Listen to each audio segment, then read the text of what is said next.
Hello guys, welcome back to Links Corner, tempat kita sharing ilmu.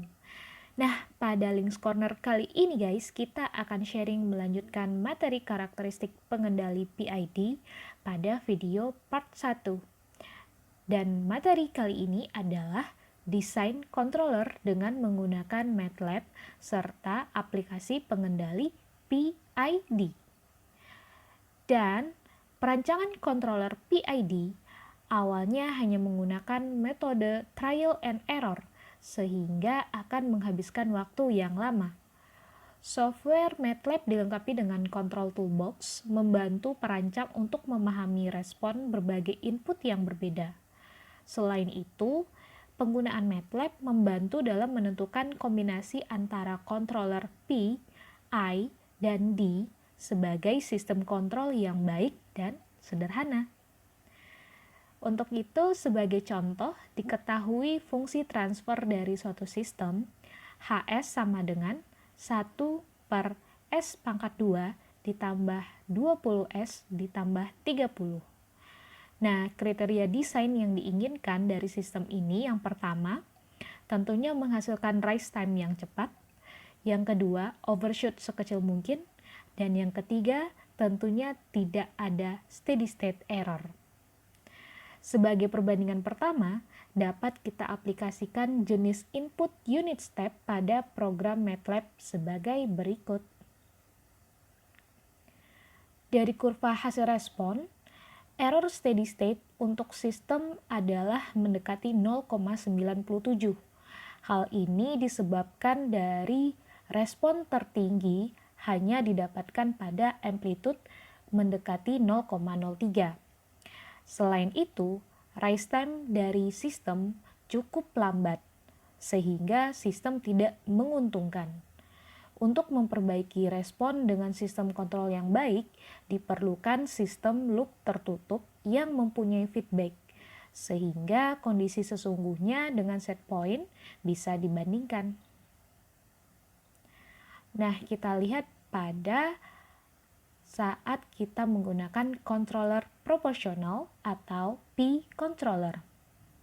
Maka fungsi transfernya akan menjadi HS sama dengan KP per S pangkat 2 ditambah 20S ditambah 30 ditambah KP. Dimisalkan KP sama dengan 250, maka program MATLAB-nya adalah sebagai berikut. Nah, untuk penambahan variabel waktu dimaksudkan untuk melihat respon sistem dari T sama dengan 0 sampai T sama dengan 4 dengan step 0,01 second. Dari kurva respon controller proporsional dapat dipahami bahwa dengan penambahan controller P akan mengurangi rise time dan steady state error, tetapi tentunya menambah overshoot. Selanjutnya, ketika kita menggunakan kontrol proportional derivative atau PD controller, maka fungsi transfernya HS sama dengan KDS plus KP per S pangkat 2 ditambah 20 KDS plus 30 tambah KP. Dan diketahui KP sama dengan 250 dan KD 10, maka pada MATLAB skripnya bisa dilihat berdasarkan kurva respon controller PD, disimpulkan bahwa penggunaan controller PD dapat mengurangi overshoot dan settling time, tetapi tidak memberikan dampak terhadap steady state error.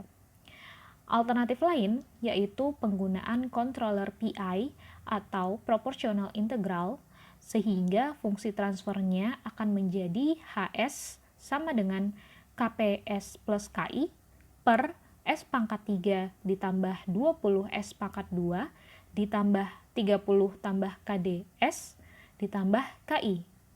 Dan diketahui KP-nya sama dengan 250 dan KI 400. Maka pada MATLAB dapat diinput skripnya sebagai berikut. Nah, controller P dan I memiliki karakteristik yang sama pada rise time dan overshoot.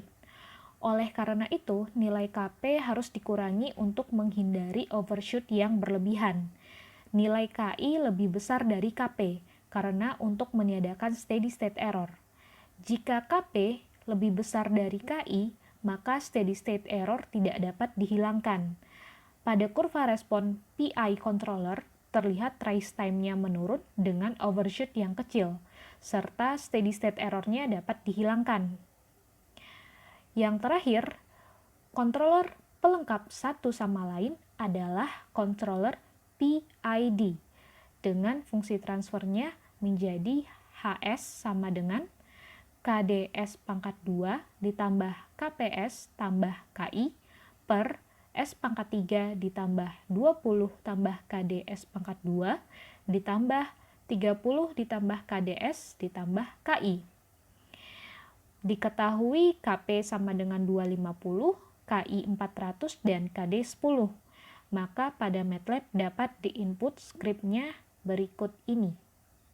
Pada kurva respon controller PID, sebenarnya kriteria sistem yang diinginkan sudah terpenuhi, yaitu tentunya tidak ada overshoot dan rise time-nya cepat, serta tidak ada steady state error.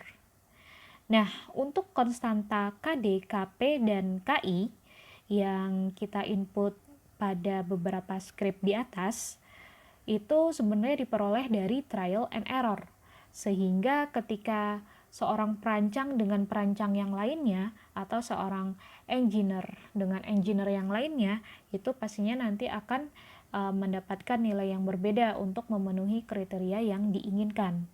Nah, beberapa tips untuk mendapatkan respon sesuai dengan yang diinginkan adalah yang pertama, diawali dengan respon sistem loop terbuka untuk menentukan bagian yang harus diperbaiki. Contohnya, rise time, settling time, overshoot, atau steady state error. Yang kedua, aplikasikan controller P untuk memperbaiki rise time. Nah, untuk yang ketiga, bisa menambahkan controller D untuk memperbaiki overshoot. Serta yang keempat, bisa menambahkan controller I untuk menghilangkan steady state error. Dan terakhir, bisa mengkombinasikan konstanta yang ada untuk mendapatkan respon yang diinginkan.